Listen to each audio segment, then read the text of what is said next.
Hello, this is One TV News. I am Okoye Teresa and we are on Global News. First, the headline. California passes Japan's fourth largest economy business. Why investors are turning cold on Gucci's long-awaited turnaround strategy stock slide after a 3-day winning streak as trade worries linger. Pope Francis died 88 on Easter Monday. In response to escalating tensions, France has decided to indefinitely close its embassy in Niger. The embassy cited its inability to function normally or carry out its duties due to restrictions imposed by Niger's military government. Former French ambassador Sylvain Ite mentioned in a letter that local embassy staff had also been dismissed. The strained relationship between Niger and France intensified after the military overthrew President Mohamed Bazoum in July. In September, Sylvain Ite and several French staff departed the country a month after the military regime mandated the ambassador's departure and enforced a blockade around the embassy premises in Niamey, the capital. Following the coup, thousands of pro-junta protesters had attempted to enter the embassy but were dispersed by Nigerian forces. The decision to close the embassy comes just before the expiration of the military government deadline for the departure of French troops on Friday. These troops have been deployed in Niger to assist in combating jihadist groups affiliated with both Al-Qaeda and the Islamic State. Comprehensive update on world events and insightful analysis. Major highlights. France is set to shut down its embassy in the Niger following a dispute with the military junta. President Biden plans to sign a new executive order aimed at strengthening sanctions against Russia. According to senior administration officials, the executive order will primarily focus on implementing secondary sanctions targeting financial institutions that support Russia's military efforts in the conflict of Ukraine. These tools, officials note, represent a novel approach using secondary sanctions against financial institutions during the ongoing conflict to discourage behavior that facilitates Russia's ability to deploy weapons used in Ukraine. Another senior administration official explained that the forthcoming executive order will offer the United States a more surgical approach to targeting institutions providing goods and services to Russia. Over the past 2 years, there has been ongoing communication with jurisdictions and financial institutions, emphasizing the significance of avoiding any form of material support to Russia's economy. In general, the confirmation of scientists' theories about a long-standing geological mystery appear to be supported by octopus DNA. A study analyzing octopus DNA may have provided a solution to a long-standing geological mystery concerning the timing of the last collapse of the rapidly melting West Antarctic ice sheet. The research, which focused on the genetic history of the two-headed octopus inhabiting the seafloor around Antarctica, aims to uncover. Pope Francis has died on Easter Monday, aged 88. Pope Francis died on Easter Monday, April 21, 2025, at the age of 88, at his residence in the Vatican Casa Santa Marta. At 9:45 a.m., Cardinal Kelvin Farrell, Camerlengo of the Holy Roman Church, announced the death of Pope Francis from the Casa Santa Marta with these words: "Dearest brothers and sisters, with deep sorrow, I must announce the death of our Holy Father Francis. At 7:35 this morning, the Bishop of Rome, Francis, returned to the house of the Father. His entire life was dedicated to the service of the Lord and of His Church. He taught us to live the values of the gospel with fidelity, courage, and universal love, especially in favor of the poorest and most marginalized. With immense gratitude for his example as a true disciple of the Lord Jesus, we commend the soul of Pope Francis to the infinite merciful love of the one and true God." The rite of the certification of death and placement in the coffin took place on Monday evening at 8 p.m. in the chapel on the ground floor of the late Pope residence in the Casa Santa Marta. During the rite, the declaration of death was read aloud. The act was validated by Cardinal Farrell, and the ceremony lasted just under an hour.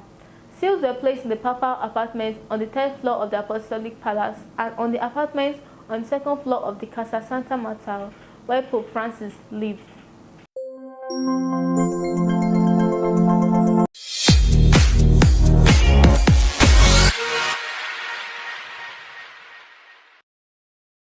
Hello and welcome to One TV News Update.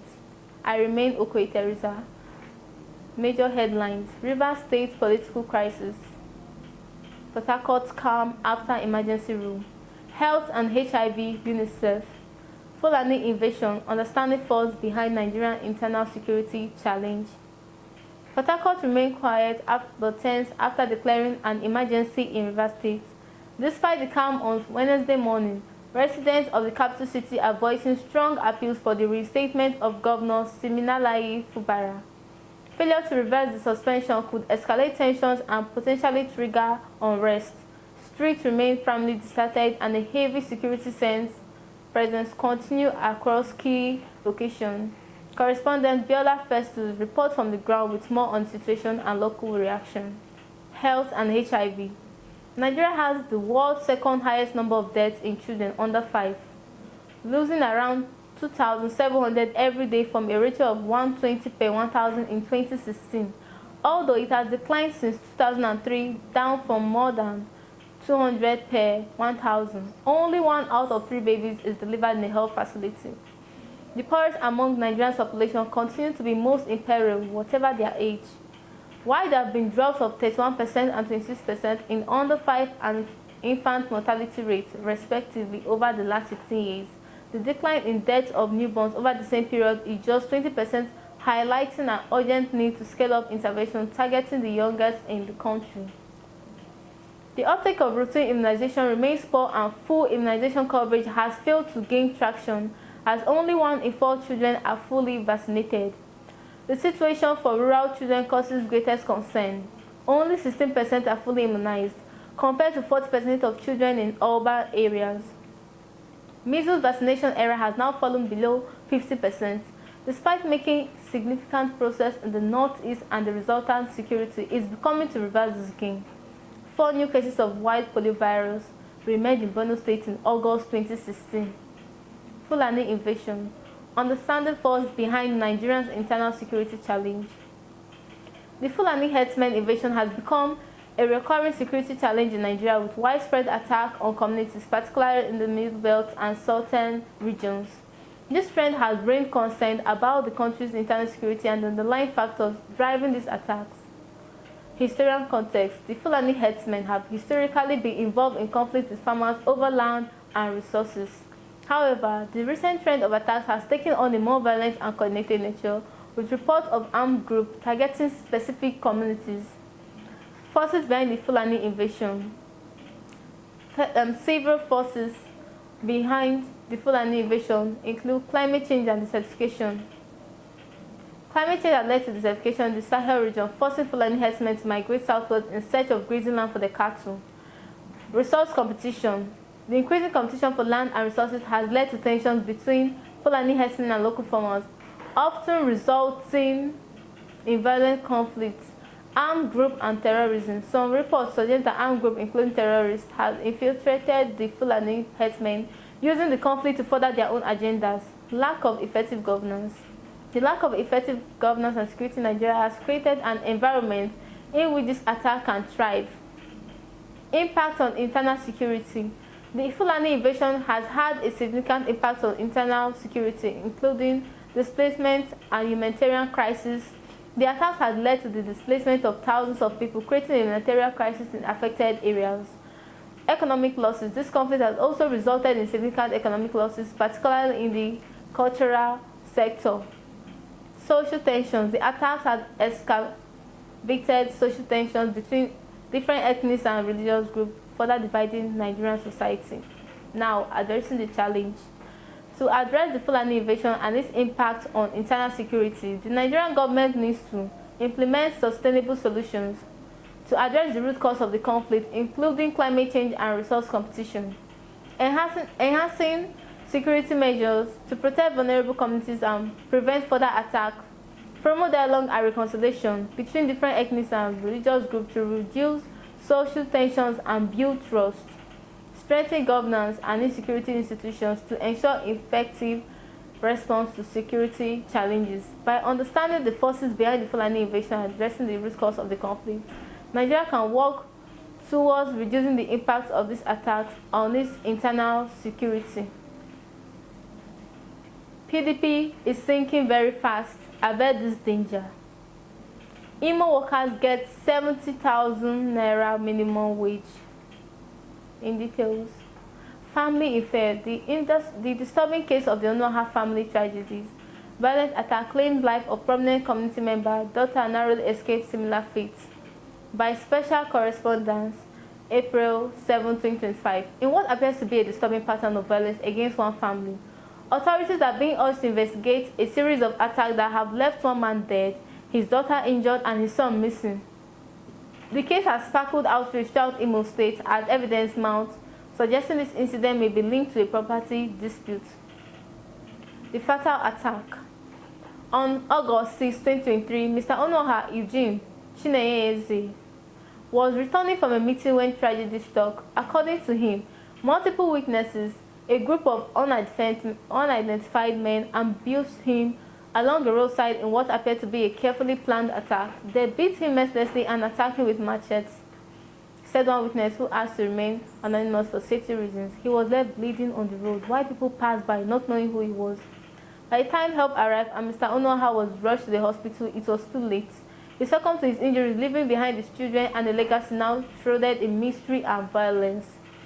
The pattern continues. The story might have ended there, under tragic cause of violence with no resolution. But on February 10, 2025, nearly 18 months later, Mr. Onoha's daughter, Miss Onoha Violet Eneka, became the target of what family members believe was a connected attack.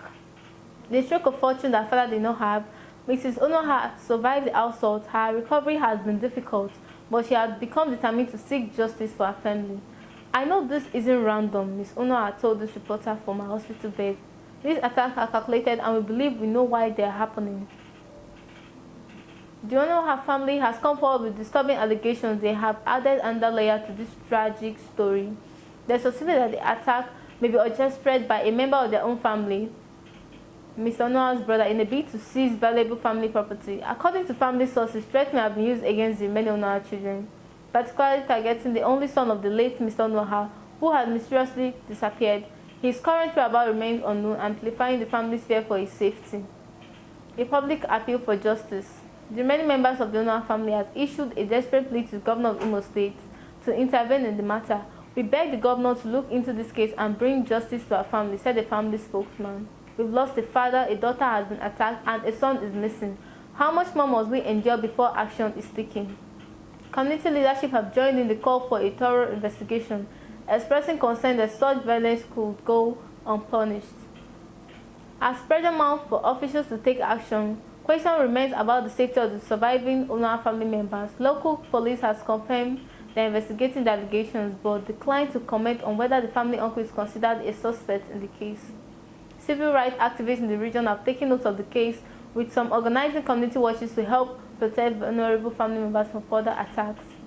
This case represents a disturbing failure of protection for citizens, noted prominent local activist Chidi Okereke. When family disputes escalate to violence and potentially murder, our family social fabric is threatened. Anyone with information regarding the whereabouts of Mr. Onoha's son or details about either attack is urged to contact local authorities immediately. Tips can be provided anonymously. Following this developing story for updates as investigation continues.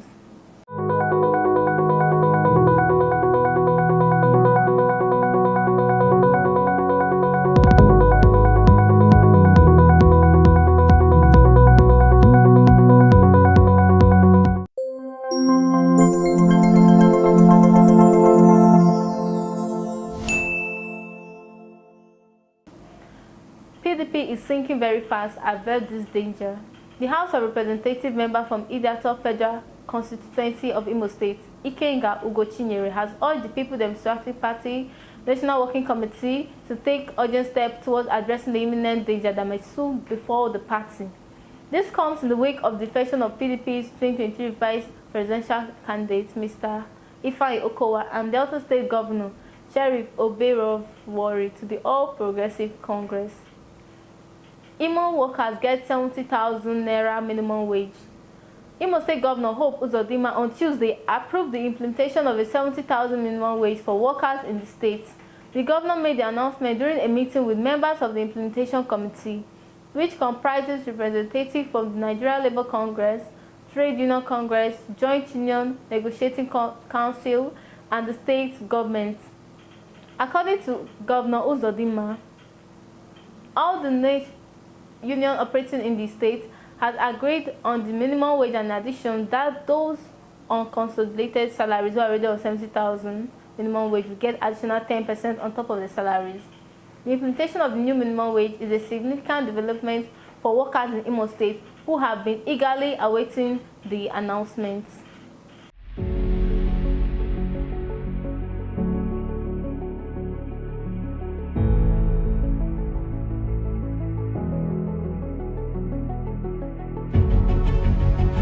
The countries go through the very difficult times. We have suffered enough.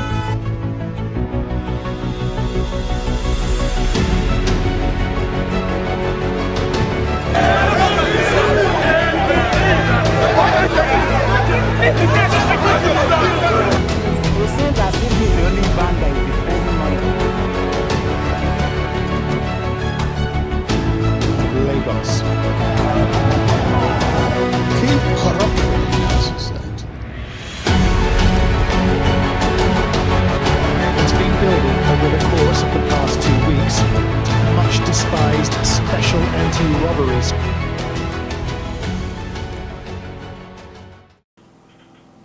Welcome once again to One TV News. I am Okoye Teresa. The headlines: Catholic priest abducted in Iguta, Imo State, regains freedom. Thunderstorm kills 3, injures 4 in Imo. Iguta Council Chairman Nani unites traditional rulers to fight insecurity in communities. The news in details: Catholic priest abducted in Iguta, Imo State, regains freedom. A Catholic priest abducted on Sunday along Obaku-Izombe Road, Oguta Council of Imo State, has regained freedom. Details of his release are still sketchy at press time. We will bring more to you as they unfold. Thunderstorm kills 3, injures 4. Heavy thunderstorm in Obidi Agwa in the Oguta local government area of Imo State on Tuesday evening killed no fewer than 3 people and left 4 injured. Tension particularly enveloped the entire community over the incident, as most of the indigents said the thunderstorm seemed mysterious as it was not accompanied by heavy downpour. An elder in the village, Mr. Nze Ike, who affirmed the incident, said 4 people were battling for their lives at the hospital following the impact the thunderstorm had on them. According to him, the thunderstorm was accompanied by a slight rainfall. Iguta Council Chairman Nali unites traditional rulers to fight insecurity in communities. Recently, the amiable and friendly executive chairman of Iguta local government area of Imo State, Honorable Ifeanyi Nani, had the honor to interface with members of the Traditional Council of local government who came out in their numbers to relate to him on issues affecting local governments. The meeting was officially declared open through a short prayer led by His Royal Majesty Ezesa Blaise Uba, the traditional paramount ruler of Mbalagwa Autonomous Community. Subsequently, the executive chairman presented colonel to his royal fathers as the tradition demands and was blessed by His Royal Majesty Eze Nani Nzeribe of Oguta. In his address, the executive chairman of Oguta local government, Honorable Ifeanyi Nani, thanked the royal fathers for finding out time to come out considering their tight schedules. Honorable Nani expressed his joy and happiness seeing them after a very long time in their numbers, though he had been relating with them individually. The chairman described the meeting as a very crucial in considering their critical roles in their various communities. And this is the end of the news.